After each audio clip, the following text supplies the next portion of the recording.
سب سے زیادہ ریٹ کے ساتھ شکار ہونے والا ملک ہے، اور جس کی اگلے 10 سے 20 سالوں میں ہمارے لیے جو فور کاسٹ ہے وہ بہت ہی پریشان کن ہے، جس طریقے سے اس کا پریویلنس ہو رہا ہے۔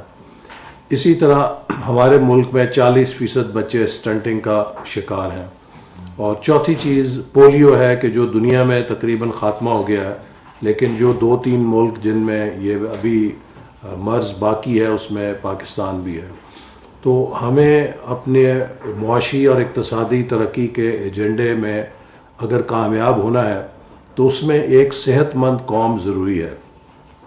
اور قوم کی صحت کو بہتر بنانے کے لیے اگرچہ یہ ڈیوالوڈ سبجیکٹ ہے، اس میں بنیادی ذمہ داری صوبائی حکومتوں کی ہے، لیکن وفاقی حکومت یہ سمجھتی ہے کہ ہمارا فرض ہے کہ ہم ان شعبوں میں جو ہمارے پروگرام ہیں نہ صرف انہیں مربوط کریں، بلکہ ان کے اندر جس حد تک ہم مددگار ہو سکتے ہیں مددگار ہوں، چونکہ یہ چیزیں ایسی ہیں کہ جنہیں ہم چھوڑ نہیں سکتے حالات کے رحم و کرم پہ، چونکہ جس طرح سے ہیپیٹائٹس ہمارے معاشرے میں پھیل رہا ہے اس سے غریب لوگ بہت زیادہ اس کے معاشی بوجھ کے تلے دب رہے ہیں۔ یہ بیماریاں وہ ہیں کہ جہاں ایک طرف مجموعی پروڈکٹیوٹی کو ختم کرتی ہیں، افرادی قوت کی صلاحیت کو ختم کرتی ہیں، وہیں ایک معاشی بوجھ علاج کی صورت میں وہ غریب گھرانوں پہ اضافی ڈالتی ہیں، جس سے وہ مزید غربت کی چکی میں پھنستے ہیں اور غربت کی دلدل میں دھنس جاتے ہیں۔ تو اگر ہم نے پاکستان میں غربت کا خاتمہ کرنا ہے تو جہاں اس کا ایک اہم جز اور حکمت عملی تعلیم ہے، وہیں صحت ہے کہ ہمیں صحت کو بھی اس ملک کے اندر وہ توجہ دینی ہے کہ جس سے غریب لوگ کم از کم ان بیماریوں کے نتیجے میں علاج معالجے کے بوجھ سے نکل سکیں، اور ان کی جو پروڈکٹیوٹی ہے، جو کمانے کی صلاحیت ہے، جو کارآمد ہونے کی صلاحیت ہے، وہ بھی متاثر نہ ہو۔ تو اس لیے یہ پروگرام جن پر آج ہم غور کر رہے ہیں ہیپیٹائٹس کا اور ڈائبٹیز کا بہت اہم ہے۔ یہ پرائم منسٹر کے انیشیٹو ہیں جن کے نتیجے میں ہم چاہتے ہیں کہ اگلے 3 سے 4 سالوں میں پاکستان سے ہیپیٹائٹس کا خاتمہ کرے۔ مصر کے اندر 3 سالوں میں ہیپیٹائٹس 0 ہو گیا، تو یہ ثابت ہوا کہ یہ چیز قابل عمل ہے۔ تو اگر مصر کر سکتا ہے تو پاکستان بھی کر سکتا ہے۔ اگر ہم ایٹم بم بنا سکتے ہیں تو ہم ہیپیٹائٹس کو کیوں نہیں ختم کر سکتے؟ اسی طرح یہ مہینہ ملک کے اندر اور بیرون ملک پوری دنیا میں ڈائبٹیز کا مہینہ ہے، ذیابطیس کا مہینہ ہے، اور اسی مہینے کے اس موقع نسبت سے ہمیں پرائم منسٹر کے ڈائبٹیز کے انیشیٹو کو لانچ کرنا ہے، تاکہ ہم لوگوں میں جہاں پر علاج کے لیے سہولت کریں وہاں پر ایک اویئرنیس بھی کریں، چونکہ ان بیماریوں کا بڑی حد تک تعلق لائف سٹائل سے بھی ہے کہ ہم کیا طرز زندگی اپناتے ہیں، اس سے بھی ان بیماریوں کے خلاف ہم مؤثر حکمت عملی اپنا سکتے ہیں۔ اور اب دنیا میں بڑے بڑے ممالک، امیر ترین ممالک بھی پریونٹیو ہیلتھ کیئر کی طرف جا چکے ہیں۔ جب ہم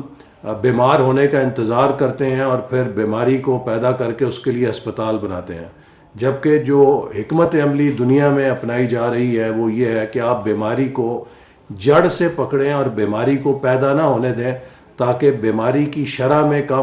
کمی ہو، اور اس کمی کے ساتھ جو ہیلتھ کا بجٹ ہے وہ بھی قابل قبول ہو سکے اور وہ بہت زیادہ اس کا بوجھ نہ بن جائے۔ تو اب ہمیں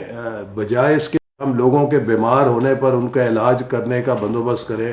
ہمیں اس علاج کے ساتھ ساتھ بیماری کی جو اکرنس ہے اسے کم کرنے کے لیے لوگوں میں پریونشن کے شعور کو بھی پیدا کرنا ہے، تاکہ لوگ ایک بہتر طرز زندگی اپنائیں اور اس کے نتیجے میں بیماری کی شرح کو بھی کم کیا جا سکے۔ تو انہی الفاظ کے ساتھ میں آپ سب کو خوش آمدید کہتا ہوں، اور امید کرتا ہوں کہ ہم اس ماہ ڈائبٹیز کا اور جو ہیپیٹائٹس کا پروگرام ہے اسے حتمی طور پہ فائنل کر کے لانچ کر سکیں گے، اور اسی طرح جو پرائم منسٹرز انیشیٹو ہے سٹنٹنگ پہ، اسے بھی ہم انشاءاللہ اس کے بعد فالو اپ کریں گے۔ پولیو کے اوپر آلریڈی کام ہو رہا ہے، اور ایک اور انیشیٹو جو ہم شروع کر رہے ہیں وہ پاپولیشن پلاننگ کے اوپر ہے، چونکہ وہ بھی ایک ایسا شعبہ ہے جس پر ہمیں اپنے مستقبل کے لیے توجہ کرنے کی ضرورت ہے۔ پاکستان دنیا میں ان چند ممالک میں ہے جو پسماندہ ترین ممالک ہیں، جہاں آبادی بڑھنے کی شرح کم نہیں ہو رہی بلکہ بڑھنا شروع ہو گئی ہے۔ تو ہمیں اور اگلے 23 سالوں میں 24 سالوں میں ہماری آبادی کی تعداد دگنی ہو جائے گی، جبکہ ہمارے پانی کے وسائل کم ہو رہے ہیں، زمین کے وسائل کم ہو رہے ہیں، ہر طرح سے دنیا میں جو ماحولیاتی تبدیلی ہے اس کے اثرات بھی آ رہے ہیں۔ تو ہمیں کوالٹی چاہیے کوانٹٹی کی بجائے، چونکہ اب انسانی نسل کا بقا اس کے مسل پاور پہ نہیں ہے، اس کے برین پاور پہ ہے۔ تو ہم اگر ایک نفوس پیدا کرتے جائیں گے جن میں برین پاور نہیں ہوگی، وہ سٹنٹڈ ہوں گے، ان کی کوگنیٹو صلاحیت نہیں ہے، اور وہ صرف ایک جانور جیسی زندگی گزار سکے، اس کے مقابلے میں